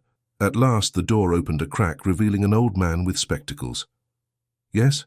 What business have you here?" "I'm from the Reinhardt estate," she said, lowering her voice. "The Count's housemaid. Please, I beg you, he's been wrongfully accused. I must see him." The man hesitated. "They're questioning him now. You can't—" "Then tell me where they've taken him," she pleaded. "If I can't see him, I must at least know he's alive." He studied her for a long moment, then sighed. "The West Wing, lower chambers. But if they catch you, I'll take the risk," she said, and slipped through the door before he could stop her. The corridors inside were cold and dim, the air heavy with the scent of stone and wax. She moved quietly, keeping to the shadows until she heard voices ahead. "His Majesty wishes to know," one said, "why a Count of the Empire has hidden correspondence with foreign hands." Adrian's voice followed, calm but defiant. "Because there was no such correspondence. You're chasing ghosts as you did before." Another voice spoke, lower, colder. "And the maid, the one you brought here, is she not part of this deceit?" Elena pressed herself against the wall. A new chill gripped her. Someone was using her name again, just as before. Adrian replied sharply, "Leave her out of this. She's done nothing." "She's done everything," the second man said. "She was seen delivering a letter in the square this morning." "That's a lie," Adrian said. Elena's breath caught. Who would dare forge her actions? The interrogator continued. "The royal courier claims she passed him another message, bearing your seal. It contained details of the council's private proceedings." Adrian's voice hardened. "Impossible." "Then how did it appear in the foreign ambassador's hand within the hour?" A heavy silence followed. Elena could bear no more. She stepped into the light. "Because it wasn't me," she said. "I gave no letter to anyone." The guard spun around, startled. The chamber fell silent. Adrian's eyes widened. "Elena, what are you doing here?" "I had to come," she said breathlessly. "They're lying about you. And me." The interrogator frowned. "Who admitted her?" "No one," she answered. "But I will not be silent while others twist our truth." Adrian moved toward her, but the guards blocked his path. "Enough," said the man seated at the table. He was tall, dressed in black velvet, his face partly in shadow. "If you have something to say, Maid, say it carefully. You speak before the king's envoy." She swallowed hard, forcing her voice to stay steady. "Someone forged a letter in my name. I swear it. The Count has nothing to do with it." The envoy leaned back, studying her. "And why should we believe you?" "A servant's loyalty bends easily under affection." "Then believe your own eyes," she said. "I came straight from the palace. I carried only this." She held out the note Adrian had sent her earlier. "The Count's words written before you arrested him. It warns me not to trust anyone until he returns. Does that sound like a man plotting treason?" The envoy's gaze flickered. "Let me see that." She handed him the letter. He read it quickly, his brow furrowing. "This seal, yes, it is his, and the ink is still fresh. Bring the royal courier." Moments later, the same courier who had delivered the summons was led in, looking uneasy. "Is this the man you saw deliver the other message?" the envoy demanded. The courier hesitated. "Perhaps. It was dark. I was told the woman was the maid." "By whom?" Adrian snapped. The courier faltered. "By a gentleman who claimed to serve your house. He wore your crest." Adrian's expression darkened. "My crest? Then it's someone inside the manor." Elena whispered, "Could it be Kreutz? The butler?" He shook his head. "No, he's been with me since childhood. He would die before he betrayed me." The envoy leaned forward. "Enough riddles. Guards, fetch the Count's household staff from the inn at once. We'll have answers tonight."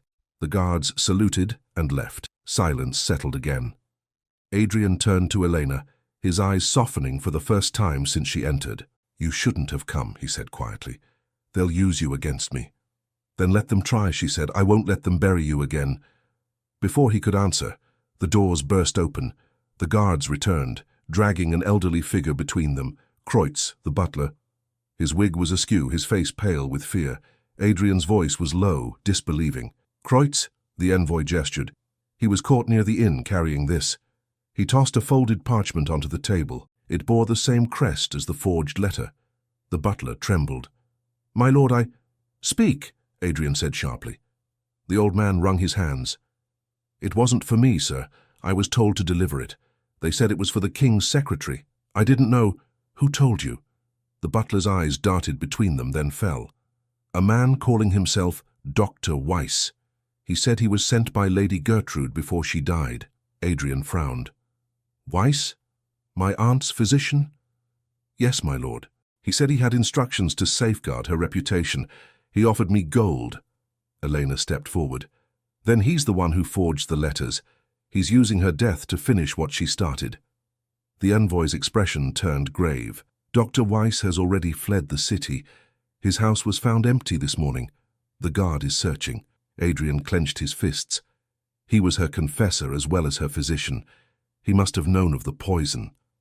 Elena's voice trembled. "Then he holds the last piece of truth." The envoy rose.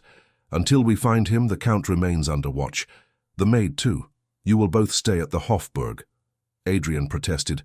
"She has nothing to do with this." "On the contrary," said the envoy, "her name appears on 2 letters that could shake the crown. Until this is settled, she does not leave these walls." The guards stepped forward. Elena's heart raced. "Please," she said. "You can't—" Adrian turned to her. "Don't resist. Let them see we have nothing to hide." They were escorted to separate chambers down the same corridor, the doors shut behind them with heavy locks. The silence that followed was absolute. Hours passed.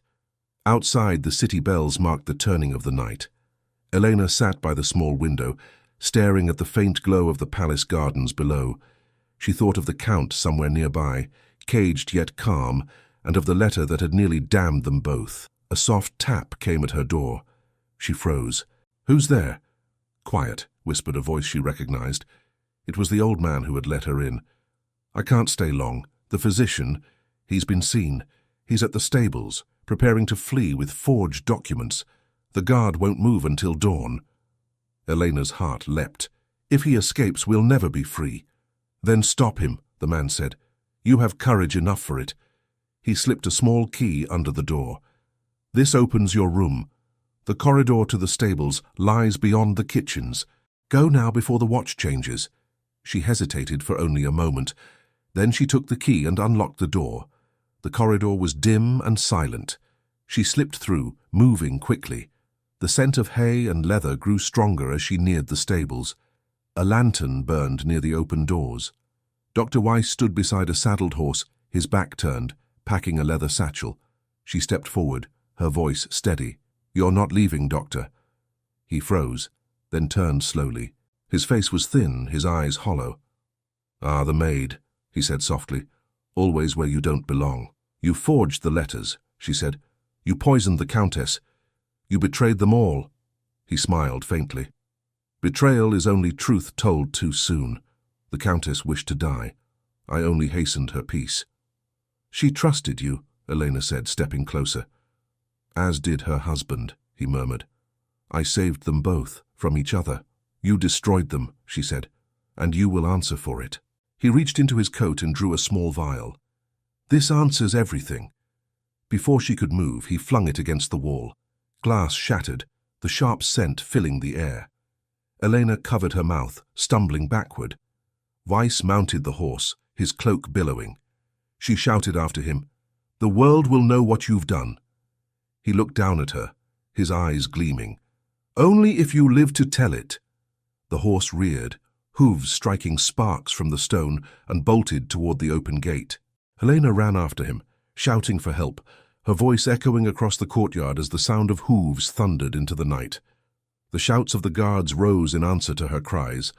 Torches flared to life as soldiers poured from the barracks, swords drawn, their boots striking against the cobblestones. Weiss's horse charged through the courtyard gate, scattering the few who tried to block him. Elena kept running, though her breath tore at her chest. "Stop him!" she cried. "He's the traitor." The captain of the watch seized her arm. "Who are you?"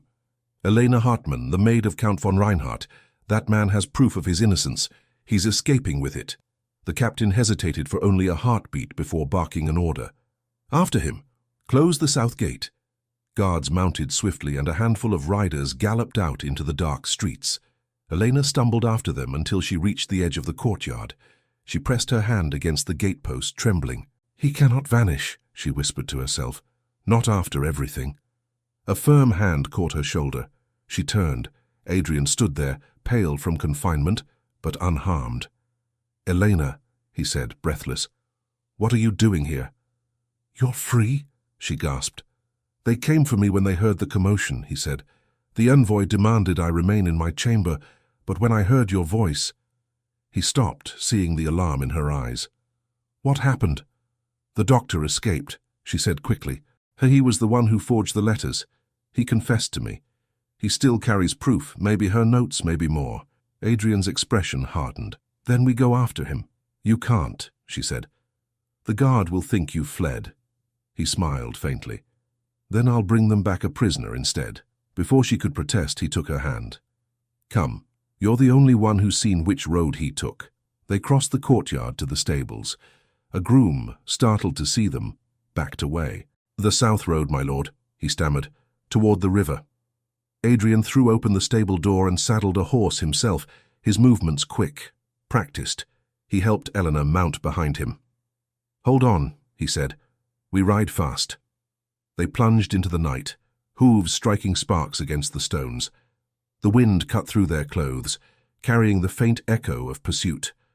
The road wound downhill toward the river, where the torches of the guards flickered like distant stars. "There!" Elena pointed ahead. A dark shape moved along the embankment. Adrian spurred the horse forward. "Weiss!" he shouted. "Stop in the king's name!" The doctor turned in his saddle, his face ghostly in the moonlight. "You never knew when to let things die, Adrian," he called back. "That's your curse." "Then let this end with truth," Adrian replied. Weiss lashed his horse harder. The animal leapt forward, hooves skidding on the damp stones. Adrian followed, closing the distance yard by yard. Elena clung to him, her heart hammering. The chase ended at the old bridge spanning the Danube. Weiss reached it first, but the boards were slick with frost. His horse stumbled. For a moment, man and beast teetered on the edge, then both crashed to the ground. The doctor rolled clear, rising to his knees as Adrian reined in his horse. "Don't come closer," Weiss shouted, drawing a pistol from his coat. "One step and I'll fire." Adrian slowed, his hand raised. "You won't shoot. You'd rather poison your enemies quietly." Weiss sneered. "A clean shot leaves less guilt." Elena's voice cut through the cold air. "You said the Countess wanted peace. Was that a lie too?" The doctor's gaze flicked toward her. "She begged me for it. She begged for silence." "Then why forge letters? Why frame him?" "Because silence is useless when men demand explanations," he said bitterly. "I gave them one." Adrian's voice was steady. "You gave them lies." "Lies that suited them," Weiss replied, "and they'll suit them still. The court needs a villain, not a confession." The distant thunder of hooves grew louder. The guards were near. Weiss heard it too.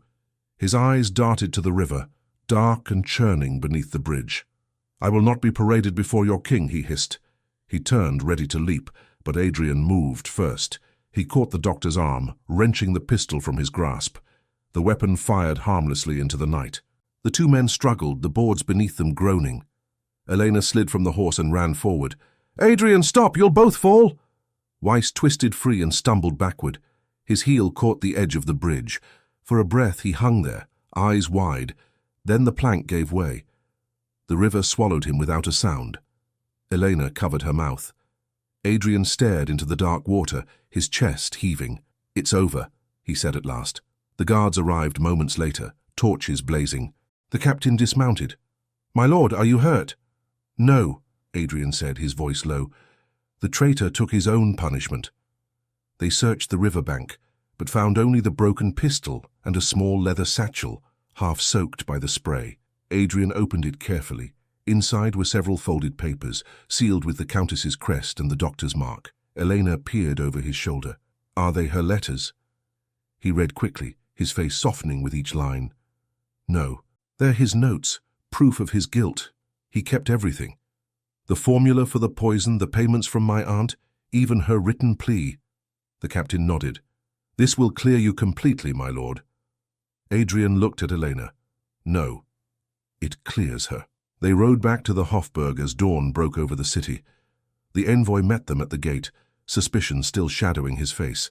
"You defied my orders," he said coldly. Adrian handed him the satchel. "I brought what you sought." The envoy read the documents in silence.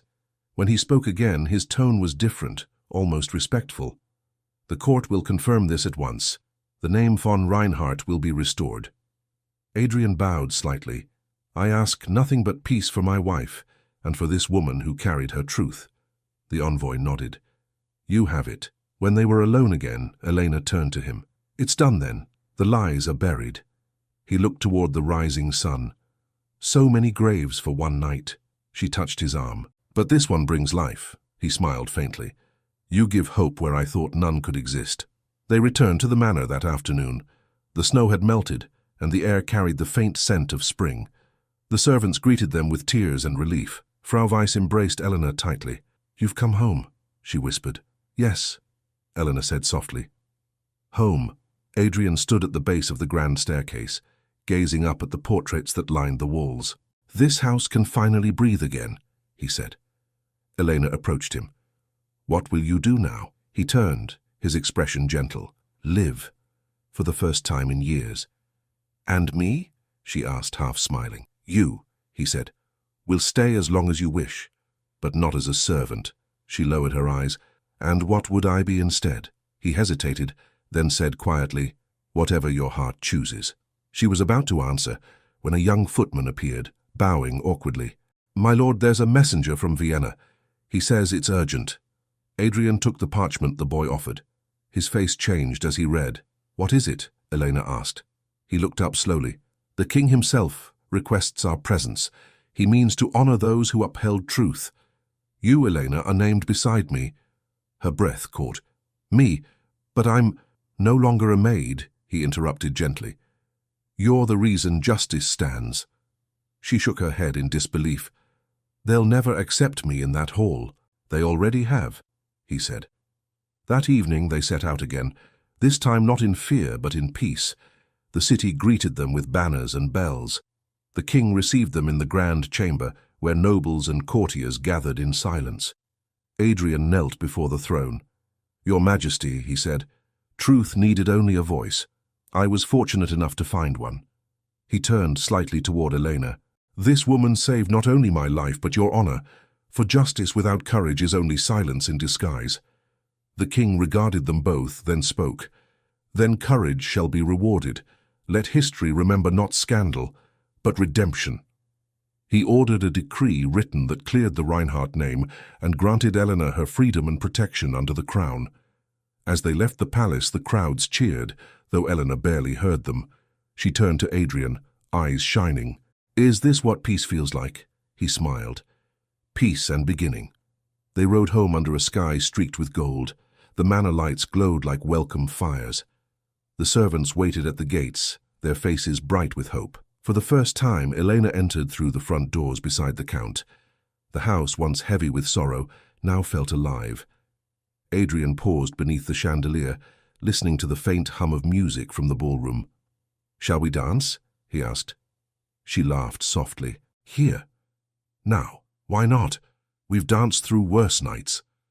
He offered his hand. She took it. The music from the distant pianoforte grew louder, as if the house itself had remembered the melody. They moved together slowly, the rhythm gentle, almost like breathing. The years of grief and silence seemed to melt away. When the song ended, Adrian held her hand a moment longer. "Elena," he said quietly, "I no longer owe the world anything, but I owe you my heart." Her answer trembled on her lips. Then the door opened suddenly, and the butler appeared, out of breath. "My lord," he said, "a rider just arrived, from Vienna again. The king's envoy requests your immediate return. He carries a sealed chest found in the river this morning. It bears the countess's crest." Adrian's smile faded. He looked at Eleanor, his eyes dark with uncertainty. "A chest?" he murmured. "Then the river hasn't finished speaking." The following morning dawned clear and bright over the Reinhardt estate. The carriage bearing the royal envoy arrived before sunrise, its horses steaming in the cold air. Adrian stood waiting at the gates, his coat drawn close, while Elena lingered beside him, unsure what new twist the day might bring. The envoy descended, bowing slightly. "My lord," he said gravely, "the king's court sends you this chest, retrieved from the riverbank near the bridge. It was found sealed, undamaged." Adrian looked down at it, a small oak chest bound with iron. The crest of the countess gleamed faintly on the lid. "Was anything removed?" "Nothing. His Majesty instructed that it be opened in your presence." Eleanor's hand touched his arm. "Perhaps it's only her keepsakes, or her voice," he murmured. "One last time." They carried the chest into the study. The fire had been lit, throwing warm light across the floor. Adrian took a small key from his desk, the same key his wife had used to lock her jewelry case. The lock gave way easily. Inside were several bundles wrapped in silk, perfectly dry despite their long rest beneath the river's surface. He lifted the first one. It contained letters, a few trinkets, and a worn notebook. The handwriting inside was the countess's. Eleanor stepped closer as he began to read aloud. "Adrian," he read softly, "if you ever find this, know that I left it not out of spite, but mercy. The physician promised me silence, but I feared even silence could be stolen, so I wrote what my heart would not keep." He turned the page, his breath unsteady. "You were never my enemy. You were my peace, though I could not show it. If I must leave this world, let no blame fall on your name. Tell whoever comes after me that love is not possession, but release." He stopped reading. The words trembled in his hand. "She meant to spare me," he said quietly. Elena's eyes filled. "She knew you loved her," he nodded, "and she forgave me before I learned to forgive myself." The envoy cleared his throat gently. "There is also this, my lord." He drew a small sealed envelope from the chest. "It bears your name, written after the countess's hand, yet in a different ink." Adrian frowned, breaking the seal. "It's from the physician," he said. He read quickly, his expression changing from surprise to anger, then to disbelief. "What does it say?" Eleanor asked. "It says he lied even to her," Adrian replied. "He altered her medicine long before she wished for peace. He hastened her death, claiming it was her will. He feared exposure, so he forged the confession and left her letters hidden." Elena's voice broke softly. "Then she never wanted to die." He closed his eyes for a moment. "No. She wanted to live, but she was too alone." The envoy bowed. "His Majesty asked that this truth remain private, if you wish it so. The scandal need not continue." Adrian looked at the letters once more. "No," he said firmly. "The truth will remain as she wrote it. Nothing more. Nothing less." When the envoy departed, silence fell over the room. The fire crackled and the faint scent of ink filled the air. Adrian set the letters carefully back into the chest and closed the lid. "Her soul is free now," he said, "and perhaps mine with it." Elena touched his hand gently. "You set her peace above your pride. That's all she ever wanted." He looked at her, the light from the fire softening his features. "And what do you want, Elena?" She hesitated, her cheeks warming. "Only to see you live without ghosts." He smiled faintly. "Then stay long enough to see it happen." "I would," she said quietly. "If you asked." He stepped closer, his voice low. "Then I ask." For the first time she did not lower her eyes. "Then I will stay." The days that followed brought calm to the estate. Spring came early, melting the snow into silver rivers that ran through the fields. The servants worked with renewed joy, and laughter returned to the halls. The king's decree cleared the Reinhardt name completely, and invitations once withheld now poured in from Vienna. But Adrian no longer sought the court's approval. His world had grown smaller, simpler, defined by the woman who had stood beside him when the world turned away. One afternoon, as the sun dipped low, Elena walked through the winter garden where everything had begun. The glass walls shimmered with reflected light. She heard footsteps and turned. Adrian stood at the entrance watching her. "You still come here," he said softly. "It reminds me of that night," she replied, "when I thought you meant to kill me." He smiled. "And yet here you stand, still unpoisoned."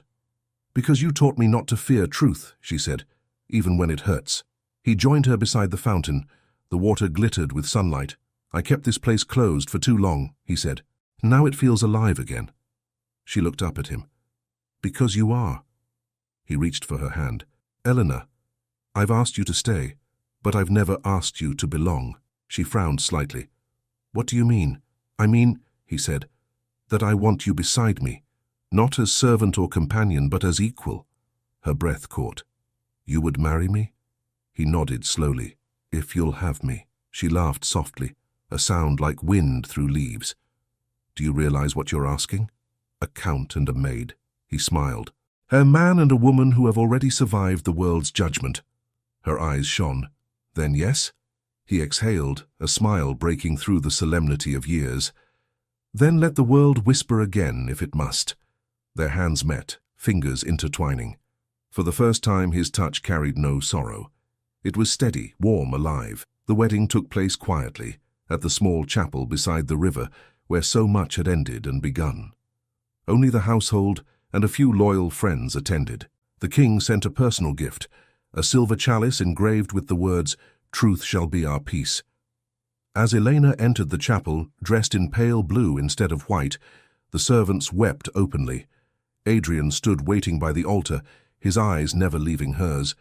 When she reached him, he took her hand and said simply, "You gave me life twice, once when you saved me, and again when you forgave me." She smiled through her tears. "You gave me courage to stop being afraid of who I was." When the vows were spoken, the bell above the chapel rang, its clear tone sweeping across the valley. Afterward, they walked to the riverbank. The spring air smelled of thawing earth and wild blossoms. Adrian took the small chest, the one that had held his wife's letters, and opened it one last time. "She asked for release," he said. "Let her have it." Together they cast the letters into the river.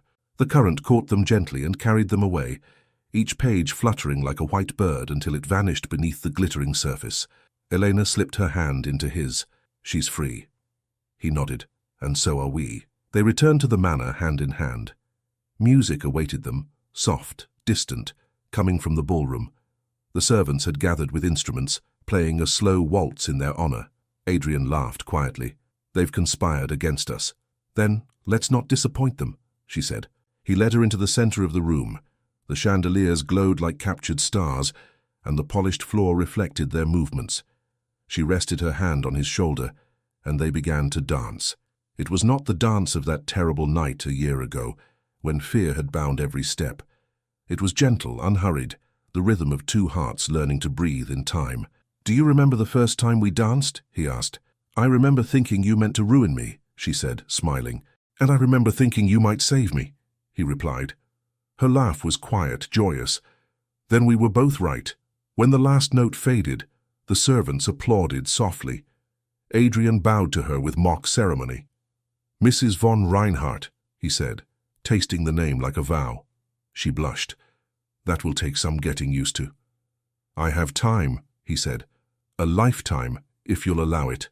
The evening melted into celebration.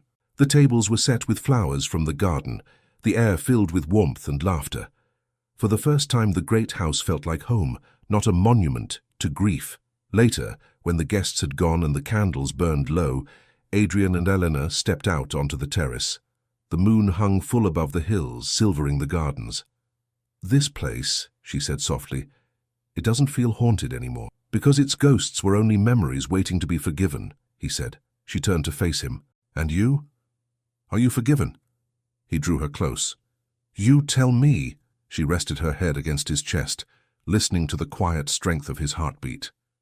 "Yes," she whispered. "You are." He lifted her chin gently, and their lips met, slow, sure, unafraid. The world fell away until only the night remained, vast and full of promise. When they finally parted, he brushed a strand of hair from her face. "I once thought love was a chain," he said. "But it's the key." She smiled, then promised never to lock it away again. "Never," he said. They stayed there until the moon sank and the first light of dawn touched the horizon. The estate stretched before them, washed in pale gold. Adrian took her hand again. "Tomorrow we begin anew," he said. "No more courts, no more secrets, just life and love," she added. "And love," he agreed. The years that followed were quiet, but full. The manor became a place of laughter and song. Children's voices eventually echoed through its halls, their joy mingling with the scent of spring flowers. The townsfolk spoke of the Count and his wife as a pair who turned sorrow into kindness. No one remembered the scandal, only the way he looked at her, as if every sunrise began with her name. But tonight, that future had not yet come. Tonight, there was only the two of them, standing beneath the soft light of the fading moon, the cool wind brushing past like a whisper of blessing. Elena leaned against him, her voice barely audible. "Do you think she watches us?" "I hope she smiles," he said, "because now her story has found its ending." "And ours its beginning," she replied. He pressed a kiss to her forehead. "No poison lasts," he whispered, "when love learns the truth." The wind stirred the garden trees, scattering the first blossoms of spring. Somewhere in the distance the church bells rang again, not in mourning but in celebration, their clear tones carrying across the valley like a promise kept. Hand in hand, they turned toward the doors of the manor, the light spilling from within. The music started once more, soft and hopeful, calling them back to life, to laughter, and to the endless waltz of a love finally found. Thank you so much for listening to this story, all the way to the end. We hope it moved you as much as it moved us while telling it. We'd love to hear your thoughts. Leave us a comment telling us where you're listening from and what you liked the most. Rate this story from 0 to 10. What score would you give it? If you enjoyed this story, don't forget to subscribe to the channel and leave a like as a show of support. That really motivates us to keep creating and sharing more stories full of emotion and life lessons.